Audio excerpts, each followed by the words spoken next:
In addition to valley glaciers and ice sheets, other types of glaciers have been identified.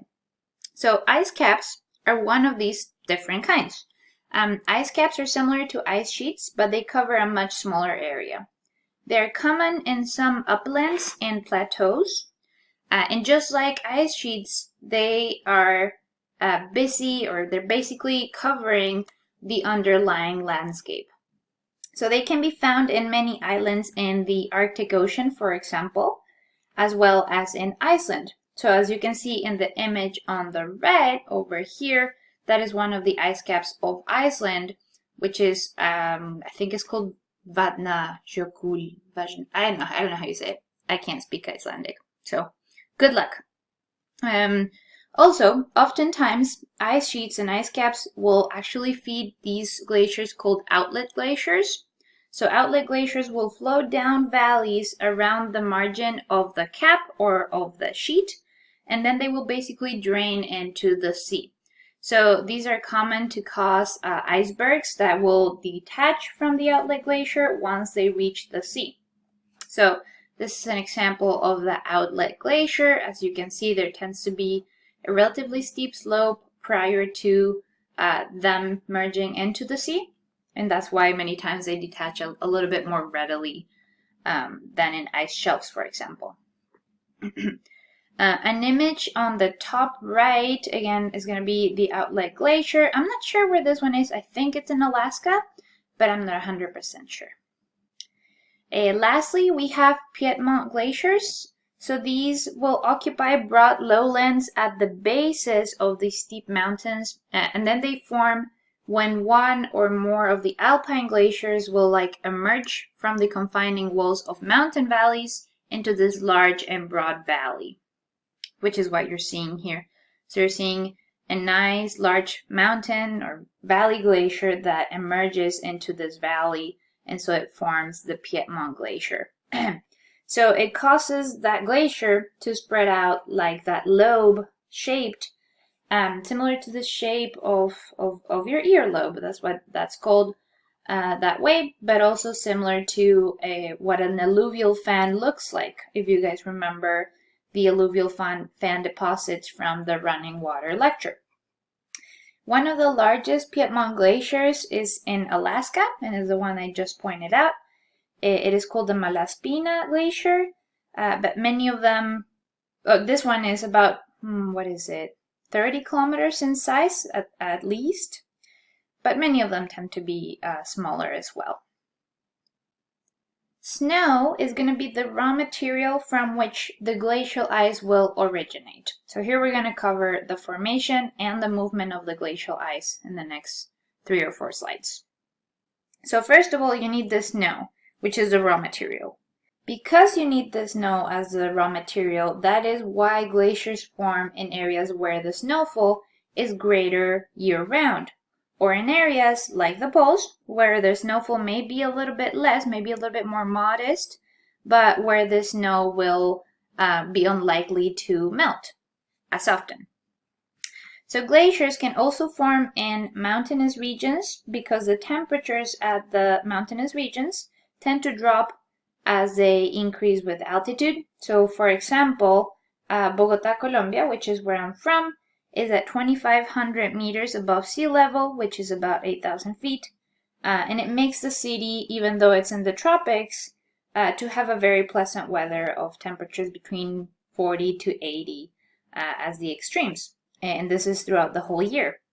So even in the equator, where you have tropical type of lands, if you have high mountains, you can get glaciers to form at these valley glaciers at elevations of 5,000 meters or so, just like the glacier formed in Mount Kilimanjaro, for example.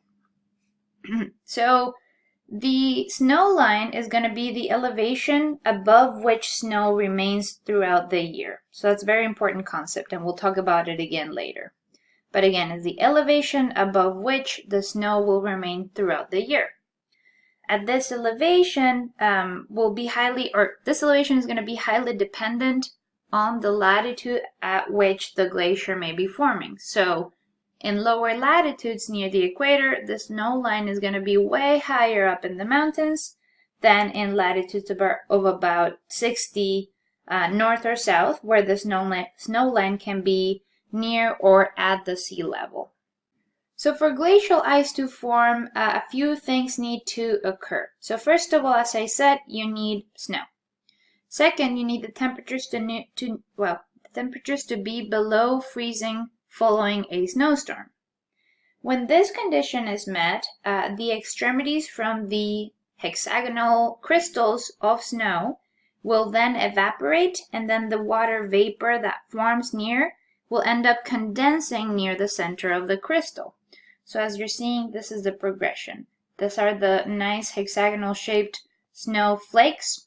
The ends are going to start evaporating, and they're going to condense again towards the inner part of the crystal. So it will make the snowflake smaller, denser, and more spherical. After that, the snow will start to compact due to the overlying weight of other snow that falls on top of it, and it will make firn. So firn is going to be basically granular and recrystallized snow. So it's going to be within this part right here. Firn will form at depths near 50 meters, and then shortly after, the overlying weight is going to be sufficient to fuse the firn grains, if you would, together into a solid mass of interlocking ice crystals. So this will be the glacial ice itself. Glacial ice is a lot denser than normal ice. The density of glacial ice is 0.92 that of water. The density of, normal ice is going to be just 0.9 that of water. So although it's a little bit less dense than water, it's still denser than normal ice. It's a little bit more compacted, and as I said, the process of fusing those firn grains together makes that be the case. So glacial ice is going to flow in 2 to 3 main ways. The inner part of the glacier is going to move plastically or ductily, so that's the first type of flow. This movement starts taking place at depths within the glacier of about 50 meters. So below 50 meters again is where you have actual glacial ice forming after the fusing of the firn grains. When the pressures of the overlying weight make the ice a little bit more plastic in its flow is when you start to get that ductile movement. After this depth is reached, the internal movement is caused by the stress that is overcoming the strength of the bonds between each ice molecule layer. So again, this bond that is going to keep each ice molecule layer keeps the ice kind of stable. It keeps it kind of brittle. But once the overlying stress is high enough, it will overcome the strength of those bonds, and it will make the different layers of molecules slide over one another, which is what makes the plastic flow. A second way in which glaciers move is through basal slip. So basal slip occurs when the entire ice mass slips along the ground. Hence, this type of movement occurs in the lowest parts of the glacier. So again, you have internal flow right here, where it moves plastically or ductily. You have basal flow down here, where the entire mass moves. And then a third way in which the glacier kind of flows lies in the upper 50 meters. So these upper 50 meters don't actually move, they just are kind of along for the ride. So in this zone, the bonds of ice molecules, again, are going to be too great. They're going to overcome the stress that is applied to them. So overall, the flow is not ductile, but they behave as brittle particles, ones that cannot flow, basically. They're going to break if they are moved. So in this zone, we call it the zone of fracture because things will break. So this zone, in this zone, the ice does not move, but again is going to be carried through kind of like a piggyback ride on top of the other two zones that are moving. So that's why the total movement at the top is overall a little bit greater than the internal flow or the basal slip, because it's the combination of both of them added together, because it's just along for the ride, kind of. Crevasses, which are very large cracks, can happen in this zone of fracture on the upper 50 meters. And this happens when the ice experiences tension if the glacier, for example, goes through an irregular terrain underneath. So those crevasses look like the ones that you're seeing in this picture, and you're seeing them form perpendicular to the direction of flow, which makes sense because the glacier is under tension in this direction, so things are stretching both to the left and to the right, making those crevasses in between. So we're going to watch these two videos. On the first one, you will see the total movement over a few years from a glacier in Austria. So this is just going to be a video from the top of the glacier. Okay. So again, this is a glacier in Austria. And so you can see the movement of the glacier. If you concentrate on this crevasse, for example, see it move further and further. So there's 1 year. There's another year. So you see the cycling between the winter right there and the summer right there. Winter right there, summer right there. And you see the flow of the glacier quite well. Okay, and this video that we're going to have right here is a video where we can see the basal slip movement from a glacier. So let's go ahead and play it so you understand what I mean. And finally, a large cavity beneath the ice, where a river of melted ice flows over the bedrock. Above Luke is the glacier, 350 feet thick. Here, Luke can measure the movement of the ice with a bicycle wheel mounted on a cantilever. By speeding up his video record, we can see 5 months worth of ice flow. Le glacier est en mouvement par son propre poids. As the glacier slides down the mountain, it spins the wheel. It moves 2 feet per day, or about an inch an hour. To my knowledge, it's the only instrument that can measure the movement of the glacier.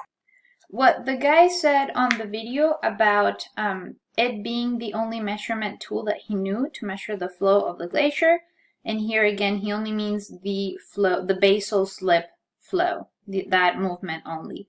There are other ways to measure the total flow of the glacier, which have to do with basically putting a whole fence, if you would, of stakes on top of the glacier, and that way you can check how they flow throughout the glacier over seasons. But that is the only way to measure the flow on the basal slip, the way that he was doing it with that wheel, basically. So as we saw in the videos from the last slide, the movement of glaciers is very slow, definitely not obvious.